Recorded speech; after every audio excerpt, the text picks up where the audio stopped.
Welcome to Disney Coast to Coast. If you haven't done so yet, be sure to hit that subscribe button. And don't forget to tap that bell icon to be notified every time a new video is released. Thanks! Do you dream of fairies and princesses? Then you've come to the right place. Welcome to Disney Coast to Coast.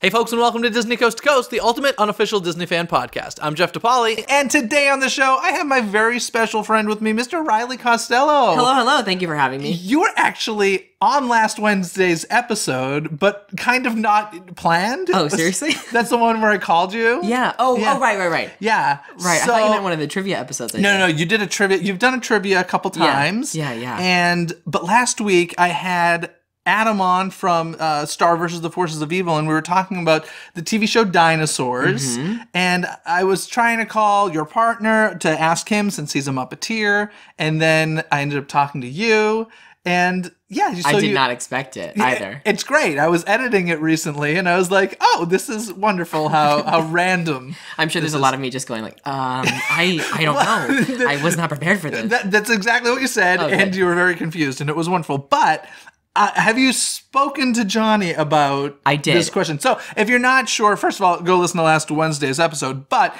the question was surrounding the TV sitcom Dinosaurs. And the question was, are the dinosaurs on the show Dinosaurs the size of dinosaurs or the size of humans, like there's been some sort of evolution? Right. And so what does the official Jim Henson Muppeteer guy have to say? So, according to him, the dinosaurs would be dinosaur-sized. I don't accept that. Really? Yes. I think and want them to be human size. Okay. But, I mean, he's probably... I don't know.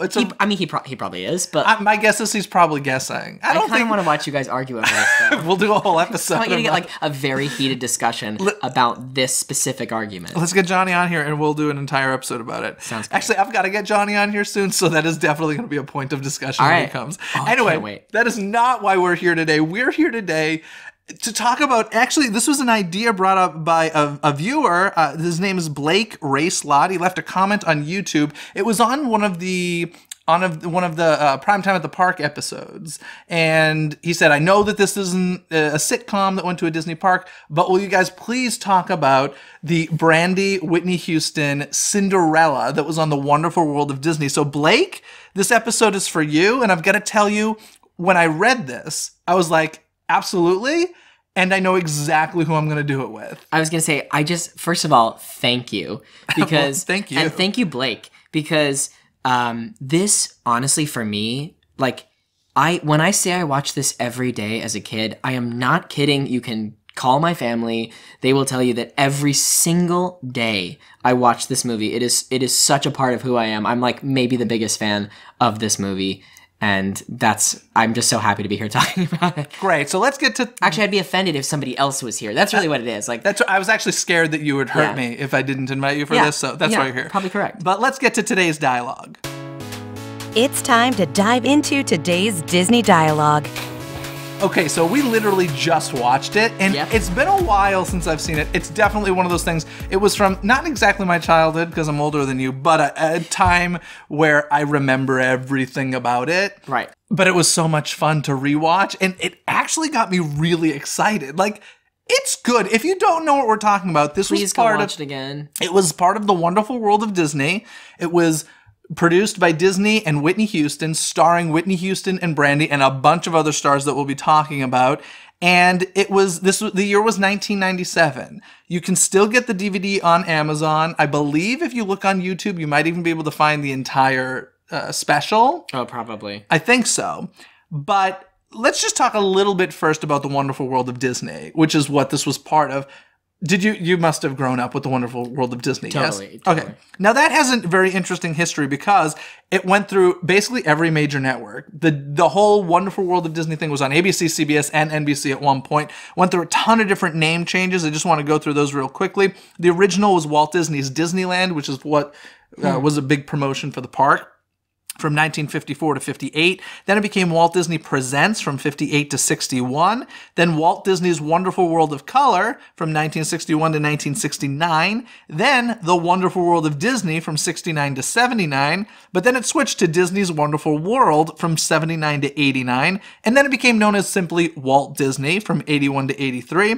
And then the Disney Sunday Movie, which I remember the Disney Sunday Movie. That was 1986 to 88. And then the Magical World of Disney from 88 to 90, and then the Wonderful World of Disney from 1991 to the present.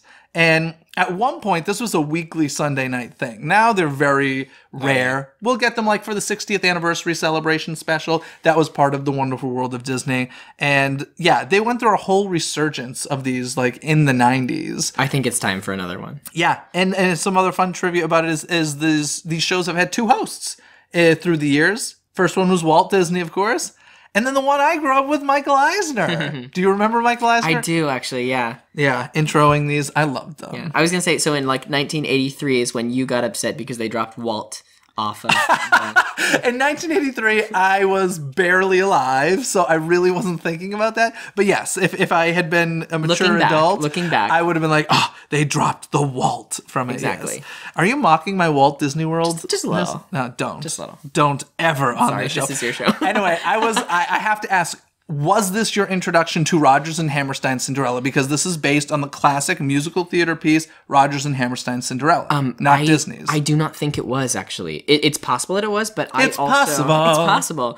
My mom had also the VHS of the Leslie Ann Warren 1960s something. No, Cinderella.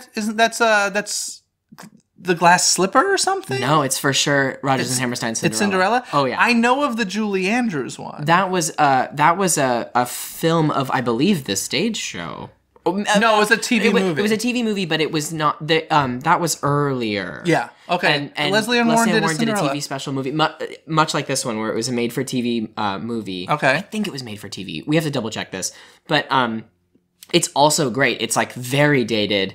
I thought it was called The Slipper and the Rose. Is that something different? I think so. Okay, Yeah. I mean, interesting. I'm picturing the cover. It definitely says Cinderella. I will trust you. But yeah, so I grew up watching that one as well. I probably watched every other day. Leslie Ann Warren, Brandy. Leslie Ann Warren, Brandy. I gotta be honest. This was my introduction. Oh, yeah? And I was a teenager. It's a great version. It's a great version. Interestingly enough, I was in a production of Cinderella at the same time that this came out. Oh, really? So it was like, it was just a big part of my life at that moment. Oh, that's so funny. Well, they changed this. They changed it quite a bit. I was the baker, I think, and I had Your Majesties, a list of the bare necessities. So prepping for that. Yeah. Well, that was me. Isn't that fabulous? And to think you peaked in high school. Yeah, right. Fantastic. So I guess where do you want to start with this? I don't know. Well, let's start with some fun facts about it. How about that? Brandy was the first African American to play Cinderella. That, I mean, can we really fact check that? I'm sure somebody must have. Somebody somewhere. I saw Keke Palmer do it on Broadway. She replaced, I think, Carly Rae Jepsen. Oh, really? After Laura Alston originated it, and then Carly Rae came in, and then I got to see Keke Palmer, and she was unbelievable. It was so, so cool. I saw the tour that recently came through the Amundsen. Yeah. That actually a buddy of yours was on, or a buddy of Johnny's. We went to Hogwarts with them. Remember that night that like a bunch of, I was definitely, and Johnny was there, and a bunch of the Cinderella crew. Yeah, Amy Garcia. She played the stepsister. The stepsister, yeah. Yes, I forgot. That was when it was still a union tour. That's why I'm okay. totally, yeah. Gotcha. That's great. So this was, as you said, this is very, it has the Rodgers and Hammerstein feel, has a lot of the Rodgers and Hammerstein music, but also has a lot of other Hammerstein or Rodgers music from other shows that they throw in. I'm now afraid we have the same trivia question. No, well, I might ruin your trivia question by telling it right now. Fantastic. But that's all right. We'll get to that later. But I thought it was so interesting because, as I said, this was the first version of Rodgers and Hammerstein's Cinderella that I knew. So I was always surprised when like I was doing the production or saw later productions. I'm like, oh, these songs aren't in it because they're so good. So there's a phenomenal song from the phenomenal Bernadette Peters singing "Falling in Love with Love." And this is from The Boys from Syracuse. I'm not familiar with that show. There's your That was trivia my question. trivia question. That's okay. Don't worry about it. I have time to Google. It's fine. But were you familiar with the show, The Boys from Syracuse? I definitely heard of it before. Just being a musical theater person, I had heard of it before. I'd heard of it. I don't know the super well. show. But that's a Rodgers and Hart musical. Yeah. So... But Bernadette, but the thing is about all the songs they added to this version, they all fit so well. Which is why, I mean, granted, I was young, so I probably wasn't thinking about it, but, like... I never felt jarring to me. No. I was like, this all fits in this story beautifully. Mm-hmm. So good. But that wasn't the only song. The Sweetest Sounds is a song that Cinderella and the Prince sing. And that's from Richard Rodgers' musical No Strings. Also not familiar with that one. No idea. And then there's Music in You, which is the big song that Whitney Houston or the fairy godmother sings at the end of the special. And that is from Rodgers and Hammerstein, from the film Main Street to Broadway. Once again, not familiar. They did put that song in the Broadway revival. Or I guess it was... I can't remember if they called it a revival or not, because it was the first time that version had been on Broadway. But it was they put that song in the same place, and I'm happy it's in there, because it's a great song. Now, the actor who played the prince, his name is Paolo Montalban. Are you familiar with him? I am, yeah. Like these days, are you familiar with him? Yes, actually. Oh, what is he? Do you know him? I don't know him personally. Okay. Friends of mine have worked with him on shows. I've seen him in a couple things. Okay, did you know he toured with Cinderella after this special? No, did he? Yes. He toured That's great. with Rodgers and Hammerstein Cinderella after this TV special, which I thought was kind of fun. Why not? But this special just has like so much joy in it. What are some of your favorite moments from it? Oh, gee. We were seriously just geeking out watching this. I know, and I feel like I see something new every time. Like, one thing I noticed for the first time this go-around was the hat thing. When the two stepsisters are fighting over a hat at the beginning of the movie, they then, at the end of the scene, come out of the hat shop and they've broken it in half and they each have a piece of the hat. Yeah. That was something I'd never seen before, but there are so many good moments in this movie. Yeah.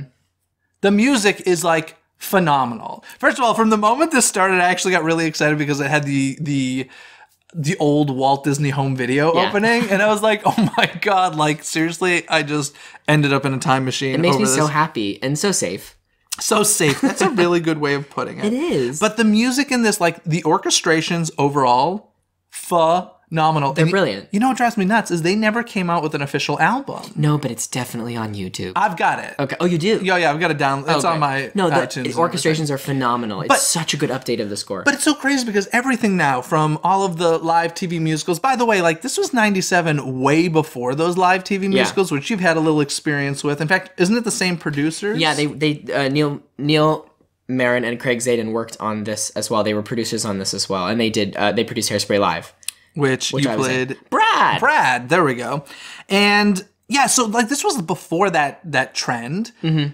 I think they wanted to start it then, because I talked to Neil about this during Hairspray, and he said that was please tell the deets. I want to hear this. I needed remember. to. Well, I actually remember when you got the Hairspray gig, you're like, oh my god, it's the same people that did the Cinderella. Yeah. I need to talk to them about this because you're really obsessed with this. Oh, I really, really am. Yeah. And so I cornered Neil and I was like, okay, I'm sorry. I know we're rehearsing. I need to talk to you about Cinderella. And he was like, oh, really? I think people are always so surprised when I met Victor Garber after seeing him in a play in New York. And I said, oh my God, Cinderella is my favorite movie. And I think people are always surprised that like that's the thing I'm recognizing them from. Because of course, Victor Garber, he's had an amazing career. But anyway, so I cornered Neil and I needed to know every detail about Cinderella. And he was saying, well, we shot it out on the back lot, right? And I was like, really? Did you not realize that up until then? At the time, I had not known. Okay. So we're talking about the Universal Studios backlot. Yes. And he was saying also that the production design was all influenced by Klimt paintings. Do you know who that is? I don't. I think he's Dutch or Austrian. An Austrian painter. Do you remember that movie, The Woman in Gold, with Helen Mirren and Ryan Reynolds? No. Oh, it's great. I don't You should really remember watch it. It's about a woman who wants to get her family's painting back, who's painted by this famous Austrian artist. Anyway, his paintings are all there's a lot of gold leaf and like jewelry things. If you know that and then you watch the movie, it's so evident. Like Bernadette's necklace, that purple dress she wears. Which Okay, the purple dress steals the show. Okay, we need to talk a moment about Bernadette Peters' purple dress as the evil stepmother. I'm ready. As they're heading to the ball, there's the whole, they change costumes during the musical number. For fans of Aladdin, a musical spectacular at Disney California Adventure, look at this dress and tell me it's not the front curtain of Aladdin, a Musical Spectacular at DCA. Just saying. He dares you. I dare you. Like, this is the first time I noticed it, but it's such a I mean, I don't know what the budget was for this, but it was a good budget because it had to be good. It's like so beautiful. So everything. good. And they're massive scale. It's crazy. These sets they built are fantastic. So what else did he tell you about the production? Anything? I remember at the time being really excited about the updates they made to the script, because it is the message they are giving is that, like, you know, the fairy godmother keeps saying, like, you have to do this yourself. Like, the trouble with wishing is that everybody wishes instead of doing something about it. And also just the fact that even at the end of the movie, it comes down to, it's not about the dress, it's not about the makeup, it's about you. You could, you know, you don't really need me. It's all in you, which is just an awesome message. And he was saying that was really important to them at that time. And I think he said it was really important to Whitney too, that was just a really empowering message that they were kind of sending. And I think it holds up. This is such a good movie. Here's the thing. I was a little nervous because I haven't seen it in a long time. And I was like, some things just don't hold up from your childhood as much as you would want them to. And then some things, you get older and you're like, okay, I recognize it's not that good, but it still makes me feel really good. Yeah. As I was watching this, I was like, no, there is some brilliant stuff in here. Yeah. And honestly, I'm calling it peak Bernadette. I think that Bernadette Peters' performance in this is some of her best work, and all of her work is really wonderful. Yeah. But you haven't seen her do Hello Dolly yet. I haven't, but here's a fun story. Okay, so this is going to go a little bit all over the place. We're already all over the place. It is. But Bernadette Peters is starring in Hello Dolly right now on Broadway. About a year ago, I saw Bette Midler play the role. I want to go back and see Bernadette. Playing opposite her is Victor Garber in Hello Dolly as, what's that? Horace Vandergelder. Horace, there we go. So they're playing together in Hello Dolly right now on Broadway. They were both in this Cinderella special. And on April 10th, 1999, when Jeff DePaoli went to see Annie Get Your Gun on Broadway, starring Bernadette Peters, Victor Garber sat 2 seats to my right. Boom! That's amazing. Isn't that crazy? Yes. That's insane. Wow. Yeah. Magic. Victor Garber and Bernadette are like intertwined into my life. It's amazing. They had an amazing cast in this movie, though. Everybody, like every single role is filled with somebody incredible. Yeah, and also I mentioned this came out in 1997, which is also the year of Titanic. Titanic, starring Victor Garber. So Victor Garber a little indie, low budget, and then Cinderella. Yeah, like how crazy! Like that's a weird year. Can we just like say? I think it's fabulous. That's a weird year, but I love it. So good. As you mentioned, this is the Universal backlot for a lot of it. It's an area that they call Little Europe, and for fans of the NBC sitcom The Good Place, you might recognize it because it's The Good Place essentially. Yeah, which is fun. Jeff commented that a lot of the colors are very similarly hued. Yes, so normally it's a bit of a dreary area. They shot a lot of the old Universal monster Dracula, movies right? there. Yeah, Dracula, Frankenstein, Hunchback of Notre Dame, all that stuff was shot there. And so, of course, for Cinderella, you brighten it up. Right. And now these days for The Good Place, it's quite bright as well. So it's fun. It's a cool little area on that backlot. I like it quite a bit. Well, now that I know it's where they filmed this, it's one of my favorites. Yeah. One thing that confused me as a kid. So this may have been my introduction to Victor Garber. Because Titanic didn't come out till like months later.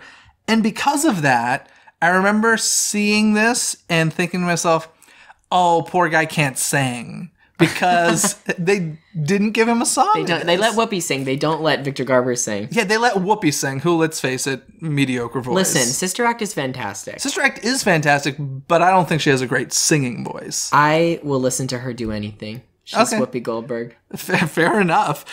She's your Bernadette? No. Celine is my Bernadette. Oh, Celine, that's right. You love Celine. I do. Don't you say a word. We need. I'm not gonna say. Listen, we're talking Titanic love here. Celine is welcome. Cool. What is that? What? I don't even know what you just said. Cool. Cool. Who says that? I don't know. I did. Oh, okay. I thought you were doing like a Celine Dion impression or something. No, but I can if you want me to. Okay. Oh no. Can you do the rest of it? The show like Celine Dion? I would be honored to. Okay. You, Jeff. Wonderful. Thank you so much. Didn't you recently see her in Vegas? How many times do you want to know about? How many? I think I've seen her like 4 or Seriously? 5 times at I this didn't realize. point. Is she still doing My Heart Will Go On? Of course, yeah. Okay. It's her second encore. Wow. Alrighty. Well, this turned to Celine Dion for some reason. With me, it usually does. This is like your Honey, I Shrunk can the cut Kids. this out. No, it's wonderful. It's wonderful. This is my Honey, I Shrunk the Kids. Sorry, is your- okay. Back to Whoopi. It's fine. So no, Whoopi got to sing in this. Victor Garber did not. Right. And I very specifically thought, oh, they like chose to remove anything that the king sings because Victor Garber can't sing, I guess. And then like I find out years later that Victor Garber is like assassins and, you know, musical theater royalty. So I thought that was kind of funny that they did that. Now, I did on this show interview DJ McHale, who produced and wrote and directed the Tower of Terror, Wonderful World of Disney movie. And I remember him saying during the interview that all the promo dollars that Disney was putting into this all went to Cinderella. And he's like, we got like no promo for Tower of Terror, even though I remember a few ads, but he was saying how Cinderella got it all. And I was like, yeah, I remember seeing tons of ads for this. This is a big event. Yeah, it was huge. And it still feels huge to me. This honestly, like, I just think we forget because we see lots of movies and we, you know, like, this is seriously a part of who I am. I really watch this every single day, and you don't always realize how much of an effect the movies you watch as a kid have on you in your adult life. I can remember childhood movies much better than the stuff I can remember yesterday. Totally. Like literally. But it's even in terms of like what then become your tastes. Yeah. And what you are fans of, what you're attracted to, and just your sensibility in terms of like a moviegoer. Yeah. I always find it interesting how a person knows an actor. Like you always know them from the first thing you see them in, and I don't know, I just always find that interesting because they've had these massive careers most of the time, and you're like, no, but you're the Cinderella guy for me. Like, that's crazy. Totally. I met Michael McKean in New York, and I was like, oh God, Clue's my favorite movie. And he looked at me. By the way, I was like 14 at this time, and I looked 12 if I was 14. So he was like, thank you. That was before you were born, right? Like he said, but again, like, he will always be Mr. Green to me. Yeah, no, it's good stuff. Now I do remember I was obsessed with the Rosie O'Donnell show at this period in time, as well I should have been, and still am. And I do remember that Whitney Houston was supposed to come on the show to promote this. And I hope I'm getting these details right. I heard this story, and I believe it's true, but don't quote me. Whitney canceled. Oh no. And there was an episode of Rosie where I think she did games the entire episode because it was like, we got nobody because Whitney canceled. And like, Rosie was not happy about this. And apparently it was like height of drugs for Whitney. And she was just like out of it and couldn't do the Rosie O'Donnell show. So sad. But I remember hearing that story like, you know, a while after this happened and be like, really? That's the reason. All right. Interesting. But yeah, it's isn't that weird thing to remember? Yeah, it's totally weird. It's sad. I mean, I hope that's not the reason, but yeah. Now, we're talking about the orchestrations, and this starts like from the very beginning of the special. Like when we were just listening to it, I was just like, the cool thing about it is, you know, we see a lot of musicals, but TV film musicals, they always have such a large orchestra in comparison to, like, you know, an orchestra with what, 7 or 8 instruments. It's true. And it's so great to hear these scores played as they should be. Oh my goodness. For sure, with like 40 pieces. Yes. You got like 10 strings. It's amazing. Last year, it was so wonderful. I got to see Sunset Boulevard, which was a 50-piece orchestra. That's really... It was either 40 or 50. That's huge. Yeah, well, Broadway. It was done for like at more of a concert. Like the orchestra was on stage. This was the revival with Glenn Close. The full orchestra is on stage. Oh, I didn't know that. Yeah, and it was, I can't remember, it moved from London to Broadway, and London was either 60 pieces or 50, and Broadway was 10 pieces less because it's more expensive to produce a show on Broadway.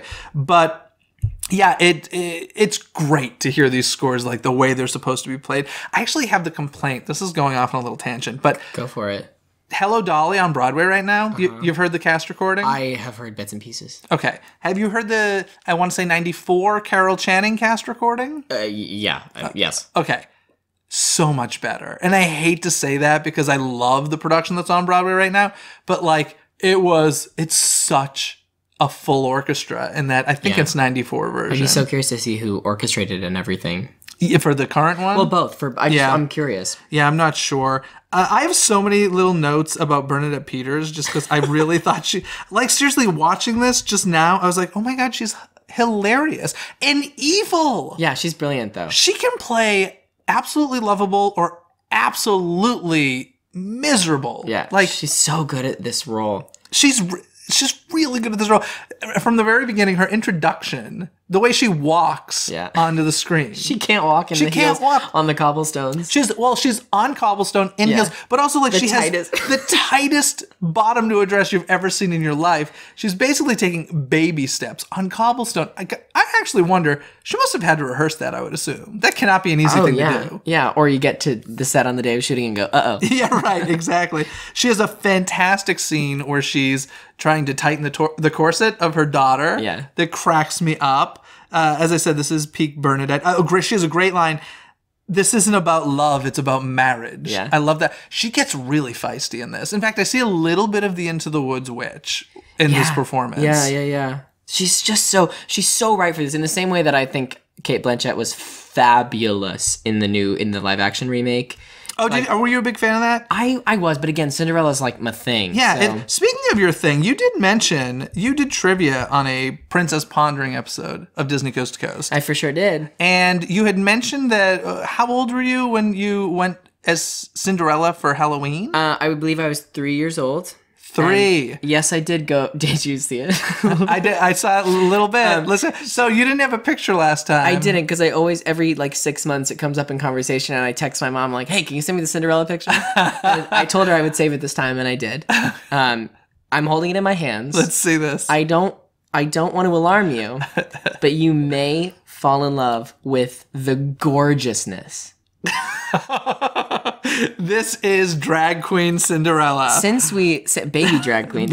Since the viewers cannot see this, would you care to describe? I'll help in great detail. Well, those earrings, number one. Yeah, so I wore clip-on earrings. Those are like Norma Desmond earrings. Those are intense. Of course, it was baby's first drag. He had to go all out. I love the blue eyeshadow. That was important for me because. Guess why? Brandy was in blue eyeshadow. So was this inspired more by the animated or by Brandy? By Brandy all the way. Really? You know why? Because I had Leslie Ann Warren and I had Brandy. Okay. My grandmother had the Disney VHS. Okay. So I would have to go over there to watch it. I eventually brought it back, or she might have given it to me. Yeah. Because I just needed it. But I watched this one the Brandy version, more than I ever watched the animated. So yeah, blue eyeshadow. I've got the headband. I mean, this looks like a store-bought Cinderella dress, yes? Which I think I borrowed from a friend of mine, because I definitely didn't have that. Or I probably would have never taken it off. Male or female friend? Oh, female, for sure. I was very ahead of my time. And also, the really interesting thing that I didn't notice until recently is that if you look what I'm holding, it's a Cinderella ornament. Do you remember that Christmas tree ornament where she's like picking up her dress that they still kind of make? This is amazing.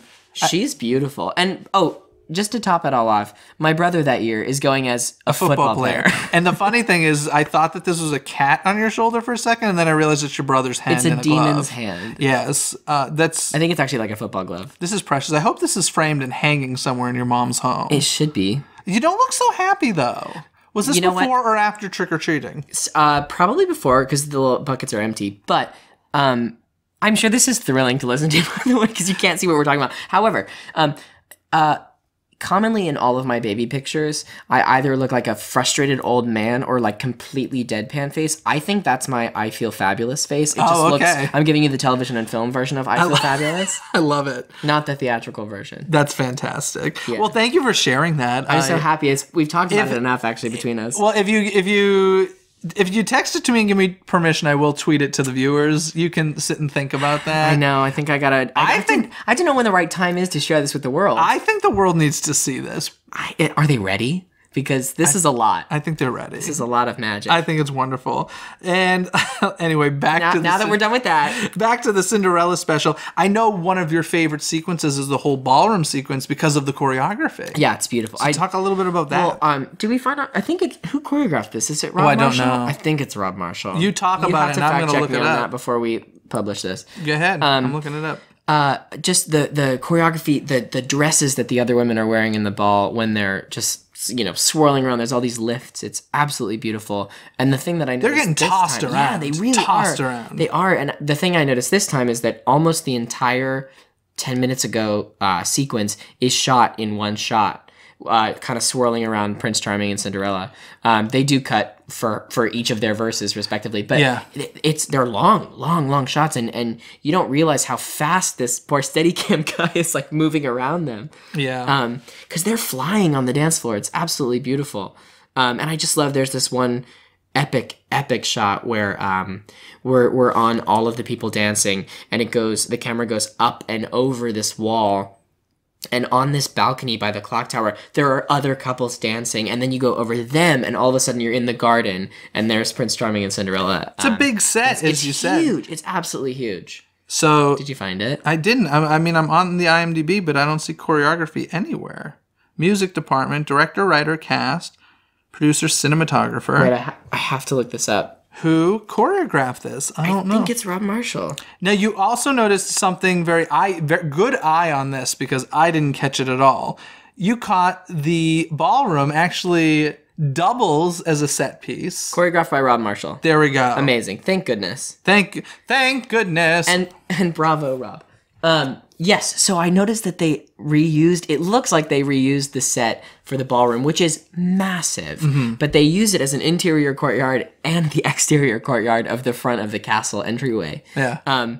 That was something new this time as well, that I was like, oh, they just changed the floor. Yeah, they changed the floor and maybe put some trees walls. or something. Yeah, they put some trees for the outside, but the way that it's kind of, the ballroom's enclosed with those archways, it looks like those would have had to be placed there as well. It's funny because it's pretty much done the way it would be done on stage. Yeah. Like, they basically would have used the same set piece and like turn something around to make this easy switcheroo, but it's pretty beautifully cool. done. I mean, I'd probably seen it about 100 times, and I just noticed now. Yeah, in the ballroom sequence, the camera work's unbelievable. It's Absolutely. like flying back and forth. As you mentioned, it goes over to the garden. It's a pretty huge set. Now, I have another Bernadette moment. Oh, please. There's no limit. There's no limit on Bernadette moments? limit. Okay, cool. This is your show. So, the moment when she comes back from the ball and recognizes Cinderella. Oh, yeah. Okay, this is like severely good acting. Yeah. You just see the change on the stepmother's face. Yeah. And it gets vicious at that moment. It's like, oh no, girl. And then she starts saying terrible things about her dead father. Yeah. And she's an evil woman. It's great. It's also such a great direction choice with the way they do like this super fast zoom on cutting back to Cinderella and the stepmother back and forth, because it's just this amazing choice. I'm such a fan of that. And then she gets absolutely nasty on the staircase with her. Yeah, there's quite a few moments where she's a nasty woman. Yeah. Ugh, but I love her so much. What does that say about me? How can you not? We don't have time, Jeff. Oh man. Now, very important question. In this movie, who wins the curly hair contest? Bernadette Peters or Whitney Houston? They both have fabulous curly hair in this movie. All right. Let's hear it. All right. Whitney wins the hair. She does. What? Bernadette wins the costumes, because Whitney doesn't change. Whitney's costume is amazing, but Bernadette has the fabulous purple dress. And why are you making that face? Because Bernadette's hair is Bernadette's hair. Yeah, and that's that's an Oprah wig on Whitney. for sure. But it looks great, and it's like magical and kind of golden, like the rest of her magic. I wholeheartedly I'm just disagree. trying to spread the love. I think Bernadette wins costumes. I think Whitney wins wig. I think Whitney wins. She doesn't win. Bernadette wins all across the board. All right. Hair, costumes, voice. I don't know. Voice. Oh my God! Do you really want that many haters? You are playing with fire, DePaoli. Here's the thing. Like we discussed, this is peak Bernadette and not so peak Whitney. I don't know. She's Whitney amazing is in this movie. great in it. Yeah. But it's not like I will always love you. Right. Okay. It's not what she's known for.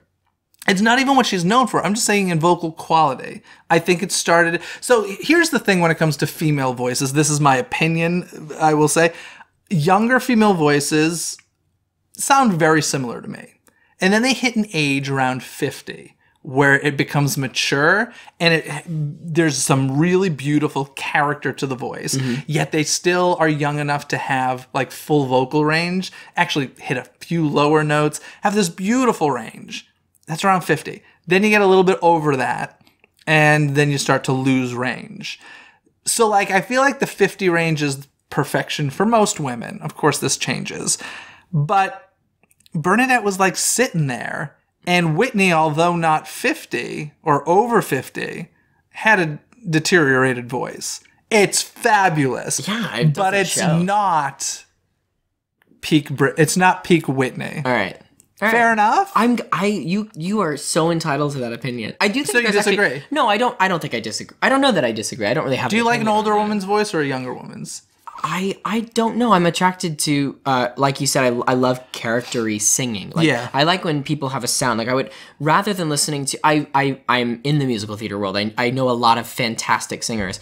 I always, there's a lot of really good technical singers out there. Rather than hearing the most technically perfect singer out there, I like hearing a voice that has some character, some like uniqueness. Yeah. I would much rather hear somebody like, like that has a specific sound that they. Yeah, I do know what you're saying. I also think there's some vocal science to what you're saying. I think like the female voice does hit its peak apparently around. I think it's no, female voice hits its peak much earlier. Male voices mature fully, I think around 40 or 50. Really? I think so. Wow. I think female voices peak around As far as late range, 20s, 30s. as far as range, you're probably right. As far just as vocal quality preference for me, I like it Yeah. when they're older. Yeah, for me, yeah. like Liza Minnelli peak is 2001. Liza's back. Oh, really? Oh yeah. Oh, that's so interesting. I like her. I'll take I like- Liza's back over Liza with the Z voice. Oh, any day. wow. Obviously, much spunkier performance in Liza with the Z. Yeah. But are you familiar with the Liza's Back album? I've heard it. Yeah. Okay. Really listen to No, it. there is something really exciting about like a mature voice like that. Hey-o. If you don't get that reference, look up Liza Minnelli. Hashtag TMZ. Yeah, there we go. But I will say, like, I mean, Liza also, like, her voice matured in a completely different way because of just, like, you know. Smoking Yeah, and drugs. vocal damage, yeah. you know. But there is something exciting about hearing a voice like that where when they just nail a note. Yeah. And you maybe didn't think it was there. Yes, it's completely it's thrilling. very exciting. I totally get it. I Yeah. totally get it. I love it. Totally get it. Peak Bernadette. You heard it here Cinderella. first, folks. Peak Bernadette. Bernadette. Who is still wonderful, Yeah, by she's the way. fantastic. I really want to go see her in Hello Dolly. Yeah, me too. I didn't see Bet, so I wanted to go see. And I have like really Okay. good friends on the show. This is bad. Love Bette Midler in the show. Yeah. Not peak Bette. Vocally. That interesting. Okay. No. I mean, have you listened to the cast album? I have not. Again, bits and pieces. You need I to haven't listen really to the whole listened thing. I don't think I've heard anything that she sings on the cast album. I heard like "Put on Your Sunday Clothes." She's fine. She's totally fine. Yeah. It's just not. She's 70. I think she's 70, 71. Something like that. Yeah. Bernadette just turned 70. Oh my goodness! So I saw a video of Bernadette right. doing She her just bow did- for yeah. the birthday, her 70th birthday.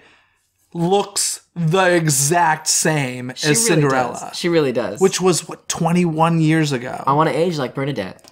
From what I understand, she doesn't step into the sunlight. So I'm not going to age like Bernadette. no, and none of us in SoCal will. But I believe she's like very protective of the sun and stuff. That's so But she looks amazing. Yeah, she pale. She's pale, She pale. but it works for her. Oh, it's great. Her and that It's not an insult. She curly pale. red hair. I love her. Now that I just Jeff, do you love Bernadette? I love Bernadette Peters. I wasn't really getting that vibe. I've met her a few times very briefly. I saw her in Gypsy. I saw her in Annie Get Your Gun, and I saw her in concert either once or twice. I can't remember. But I just love her. And I didn't see her Gypsy, but I've seen videos of it. But we realized tonight that it's like 6 years after this Cinderella. yeah, not peak Bernadette. But see, I think it's funny. Now this has become a Bernadette conversation. Listen, she's in Cinderella. It's fine. But I've heard some her Tony performance. Everyone's like, "Oh, she's wrecked. She's sick." I think it's brilliant. So maybe you like the. I mean, from an acting point of view, I would 1,000% agree. 100%. Vocally, is it because it's got a lot of character? Yeah, I think she sounds great. She's doing Rose's turn. Like it's a song where this person's kind of going through. Listen to the cast album. Okay. And I'd be curious your thoughts. Please don't tell me what to do. Oh, it was a suggestion? I'm teasing. Okay. No, I love Bernadette. Anyway, sorry, we've gone into Bernadette tangent. This is great. Let's get back to Whitney for a second. Cool. Impossible. There's no L. Impossible. Impossible. Okay. Do it again. Impossible. And I love the moment when her and Brandy sing the word. It's the last word of the song. And it's just like... The what? The last word of the song? Yeah. What did you think I said? I'm not sure. Oh, okay. I thought that's what you said. Sorry if I mumbled. No, it's okay. I do it all the time. I just talk for a living. Well, their voices together are really fun. Yeah. Really like it. It's so sassy because up to this point, Fairy Godmother was always like a little old woman, right? Yeah. And then like, here comes sassy Whitney as Fairy Godmother. That gives me the feels. When I see that, in fact, tonight, you just hear the impossible, like, oh, so good. It's so good. Have you seen the behind the scenes footage of them in the recording studio? Oh, I don't know if I have. It's probably on the DVD. I saw that they had a little featurette. I probably have at one point. Okay. It's just brilliant where they're like working out who's going to... I mean, I'm sure it's all staged for the behind the scenes video, but like they're working out who's going to sing what harmony and Brandy's like, impossible. She goes, what are you doing down there? She's like, possible. She's like, please do that. It's the best video of just like watching. Oh, it's awesome. That's fantastic. I love it. I do think that it's interesting how close to the Walt Disney animated film the dress and glass slippers are. Now, glass slipper is a made-up Disney fabrication, and the original story, it's a gold slipper, is it? It's that sounds right. It's Into the Woods, whatever Into the Woods, which I think is gold. Probably. That's the original story. So, like the glass slipper. My knowledge goes only so far. I only know Disney. You only know the Disney. Or Rodgers and Hammerstein. So, please tell me you're familiar with Into the Woods. Like, yeah. You should play Jack. Have you? No. You should. Oh, did you I've auditioned for it like a lot. I think you'd be great in that role. Yeah, I'd love to do it somewhere. Yeah. Okay, let's get on that. Riley Costello as Jack in Into the Woods. I've had that song in my book for a long time. There are giants in the sky. Exactly. Love it. Anywho, what was I talking about? I don't even know. Slipper. Yeah. So the slippers and the dress, very similar to the Walt Disney animated classic. Yeah, pretty similar. Other than that, it goes in a million different directions. But like they all are. I mean, the remake in 2015 was 2015. That sounds right. That sounds right. We'll go with 15 or 16. Great. No, I think it's 15. Sure, I believe you. All right. Nobody's gonna yell at you for not knowing that. They might. I don't know. No. If they do, I will reprimand them. All of them have been beautiful, beautiful blue dresses. I remember in the animated one, she's got those sweepy little like leaf things that go on the sides of it, and in this one, it's a different piece on the waistline. You really study the Cinderella dresses. I think, yes, I do. Yes. What are any other favorite moments in this? Actually, is there a standout performance? We didn't even mention Jason Alexander's in this. He's great. So let's just go through the cast list real quickly. All right. Brandy Whitney. Yep. Victor Garber, Whoopi Goldberg, Paolo Montalban. Sorry, I'm having trouble saying that. Jason Alexander. Yep. Who else? Who are the two stepsisters? Oh, Vienne Cox and oh my God. Oh, this is bad. I mean, I could just pull up the IMDb. I know it. Impossible. I know this. I love Vienne Cox. I used to see her on the streets of New York. She must have lived by my apartment. Natalie DeSelle Reed. Thank you. I knew it was like DeSelle or something. Who else we got going? Yeah, and those are like the big names in it, and like it's a great cast. It's a great special. I love it that this was a big relaunch of the Wonderful World of Disney. Of course, Tower of Terror was before it, and I love that. Have you seen the Tower of Terror movie? It's really good. I haven't. I love it. You should see it. I will. It's really good. You know what I wish came? Now, as I mentioned, I have the DVD of this. Mm-hmm. I really wish, like wholeheartedly wish, that these all came with the Michael Eisner intros. Yeah. Why don't they? Well, see, so my copy is a VHS taped Was it on there? So it is. I think that's all. I mean, my mom taped the whole special. So. Oh, it was taped from TV. Yeah. I thought you meant like a purchased tape. Oh, no. I was going to say, why would they put it on a purchased tape and not a purchased DVD? No. It was like she, stuck the VHS in and pressed record. Like she recorded it. Did she keep the commercials, or is she one of those cool moms that would like edit out the commercials? I'm sure the commercials are still in there, which, by the way, I need to find a VHS player so I can watch that. I have one. Oh, you do? Yeah, I have one in my closet. Next time I go up to the Bay. Yep. I'm gonna grab that. No problem. Ooh. I have a few things on VHS that I cannot get on DVD. So I don't have it hooked up to a TV regularly. Actually, recently I purchased one of the greatest purchases of my life. Honey, I Blew Up the Kid promotional VHS. This was a VHS made for video rental stores, and it was has a little featurette of like behind the scenes on it. Oh my gosh. And I was like, oh, this is a purchase. Yeah. This is happening. It's got you written all over it. And of course, I like hooked up the VHS. And I'm not gonna lie, I bought Honey, I Shrunk the Kids on VHS as well because my copy was like long gone. And I totally watched the entire movie on VHS because there's something about like that beautiful graininess. I know. As much as we want Blu-ray and widescreen and all that stuff, I'm with you. There's something about the standard format. I'm with you. Grain. I don't like it when they go back and they like clean up the animation of Alice in Wonderland or Sleeping Beauty. I want to see it the way it was released. I like that. I want to see the fuzzy. I want to see the fuzzy. I want to see the fuzzy. I love that. I saw Beauty and the Beast on the big screen for, was it the 25th anniversary? Whatever it was recently. Yeah, probably. It would have been 91. I think it was the 25th. And I haven't seen it on the big screen since I was a kid when it first came out. And it was so grainy and so old-fashioned hand-drawn animation that like I kind of forgot what that looked like because we haven't seen that on a big screen in a long time. And every Blu-ray release, on TV either because when they put them on TV, they clean them up. So it was really interesting to see like that grainy film version of it, and that's something very nice about it. I really like that. I think VHSs are going to come back like vinyl records. Well, I did start. There are certain VHS tapes I will not get rid of. Hold on to those. I've gotten rid of most of them, but I just checked to see how many Black Diamond copies we have at my childhood home because I heard that they sell for Black Diamond. Of the Disney VHS? Yeah. How many different versions has Disney have? They always have, like, DVDs alone. They have the Platinum Edition, Diamond Edition, Signature Collection, special edition. Like, it's Diamond ridiculous. Edition, yeah. Sure. I've decided, at first, like, at one point, I was, like, kind of just getting them all the Signature Collections. And I was like, I don't care about all these. For me, it's Mermaid, Beauty and the Beast, Aladdin, Lion King. I will get it. Mm-hmm. Like, that's a must. Otherwise, if I have one copy, it's fine. Yeah. Those I have, like, multiples. Well, apparently the Black Diamonds were selling for a lot of money on eBay. Probably only in shrink wrap, though. Right? I don't know. I think they were... I don't know. Really? I mean, mine are not in good shape, but, it would be hard to part with some of them. Yes, but I definitely looked. The only Disney VHS I still have is Little Mermaid, which sits on the background in the video of DCTC. You could see it there. It's like the copy my grandparents gave us kids. I know. I had to fight my brother for it. Old. That's the phallic. Yeah, I was gonna say that's castle, the actual one that they had to redo. Yeah, that's the phallic castle, and I had to fight my brother for it because my brother's strange. Is that a club in West Hollywood? Is that the phallic castle? The phallic castle. It should be. I love it. I'm stopping there.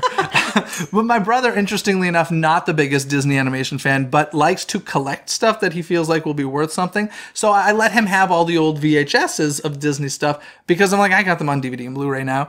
But I was like, Mermaid is mine. Yeah. I'm keeping this. I don't know. I feel like in 10 years, those are going to be worth a ton of money. I feel like probably in the shrink wrap, you may be right.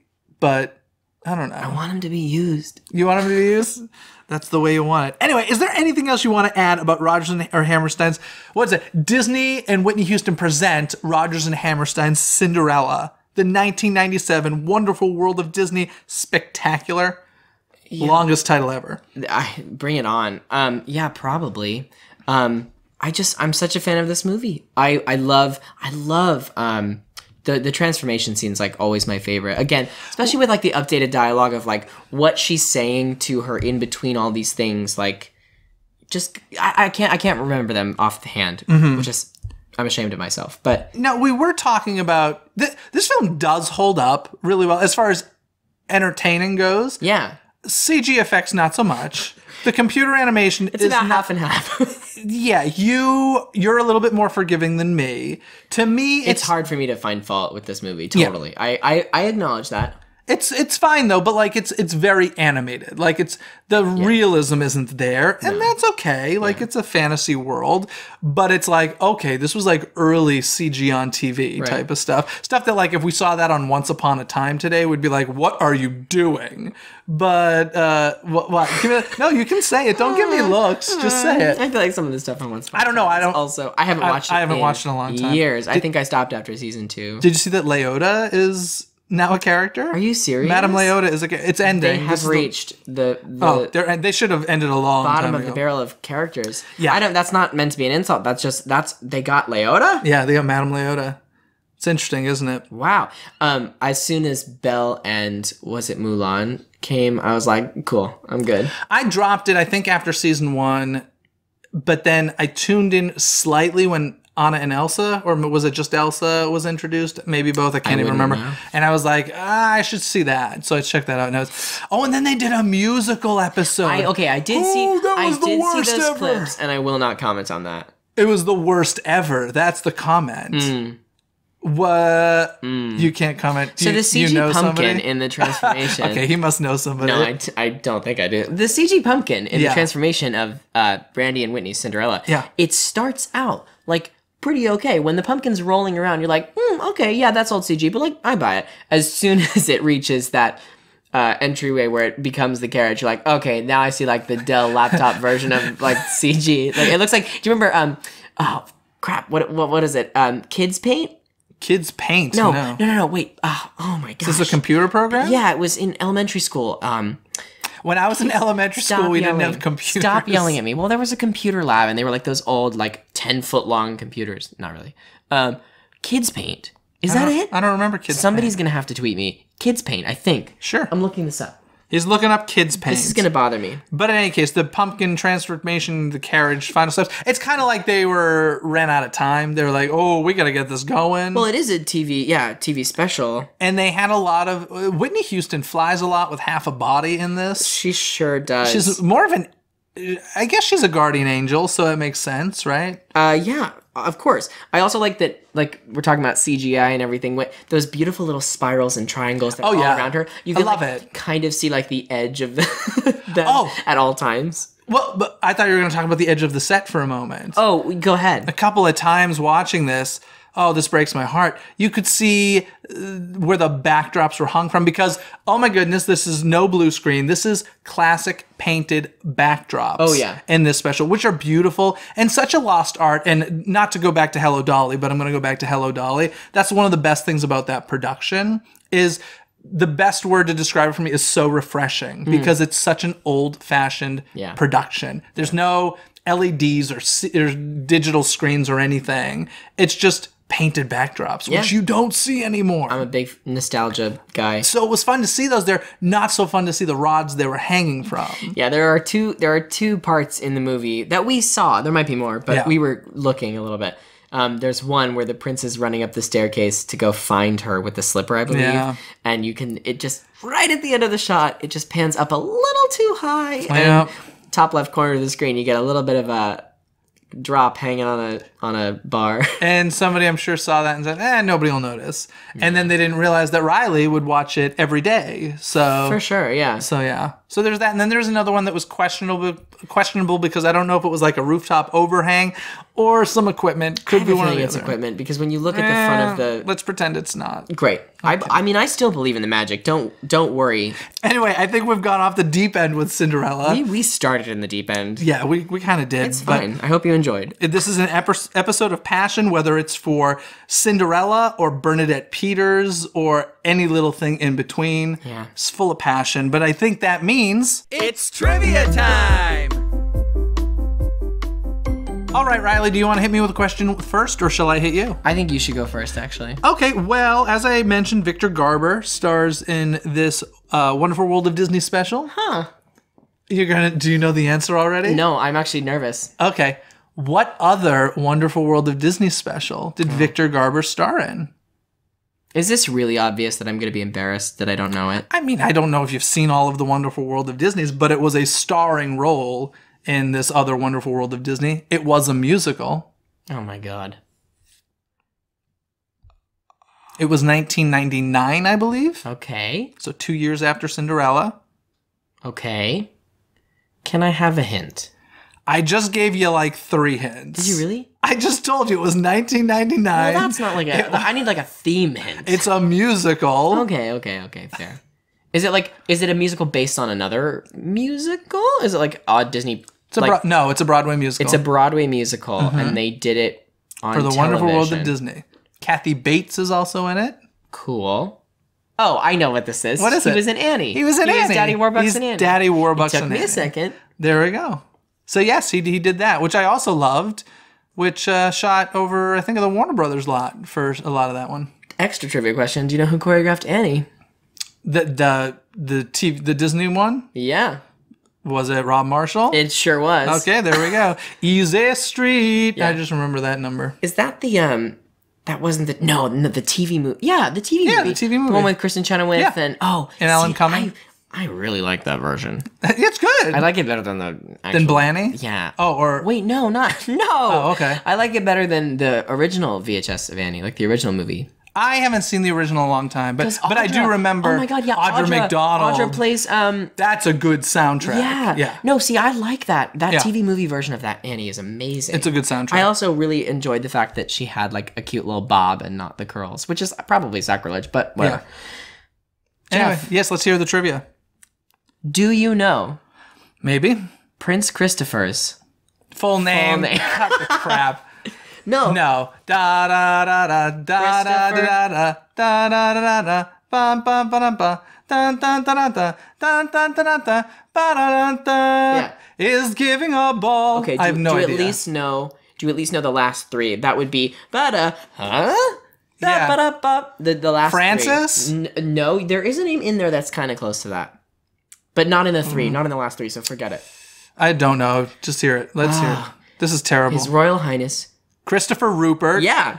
Something Vladimir? Yeah, okay, we should have just What's the something? Windermere. Windermere Vladimir. Charles Alexander. Carl Alexander. Carl Alexander. You have faith in yourself. You've got this. Here comes the Francis, but it's not Francis. More French? Carl Alexander. Ferdinand? Nope, French. I don't know. Francois. Alexander? No, you did that. Francois Reginald. Okay, think round table. Something Rupert? Nope. Think round table. Round table. Knights of the Round Table. King Arthur? No, keep going. I don't know. Oh, come on. I don't know the Knights of the Round Table. Lancelot? Lancelot. Okay. Lancelot. And then here's the one that everyone questions. Oh, I can see Bernadette being like, and not, Lancelot. Vladimir? No, we did that. Let's go. His Royal Highness. Say the ones I've said. Go ahead. His Royal Highness Christopher Rupert, Windermere Vladimir, Carl Alexander, Francois Reginald, Lancelot. Herman. Something. Marguerite Anne? No, that's the Queen's. Good job. Good job. Da da da da. Is giving a ball. Yeah. Oh, what is the da da da Da da da da. Come on. So. Da da da da. Come on, you got this. Da da da da. Liza Minnelli. No, I don't know. Gregory James. Gregory James is giving a ball. There we go. I hear he's giving a ball. Okay, so read the whole thing. His Royal Highness Christopher Rupert, Windermere Vladimir, Carl Alexander, Francois Reginald, Lancelot Herman. Herman? Gregory James. Is giving a ball. Giving a ball. Very nice. Riley, thank you so much for coming on and sharing your love of the Walt, the Disney and Whitney Houston produced Rodgers and Hammerstein, Wonderful World of Disney, Cinderella. Honestly, anytime. Thank you. Guys, Thank you. before we get going, I do want to remind you, currently, we have the Newsies hats on sale over at DisneyCoastToCoast.com. Go get yourself an official Disney Coast to Coast Newsies hat, as well as all of our social media can be found at DisneyCoastToCoast.com. Don't forget to rate and review us on iTunes to help other Disney fans find the show more easily. And other than that, guys, have a magical day. Bye! Thanks for watching Disney Coast to Coast. Have a magical day. Disney Coast to Coast is produced and hosted by Jeff DePaoli. Learn more about the podcast and become a supporter at DisneyCoastToCoast.com.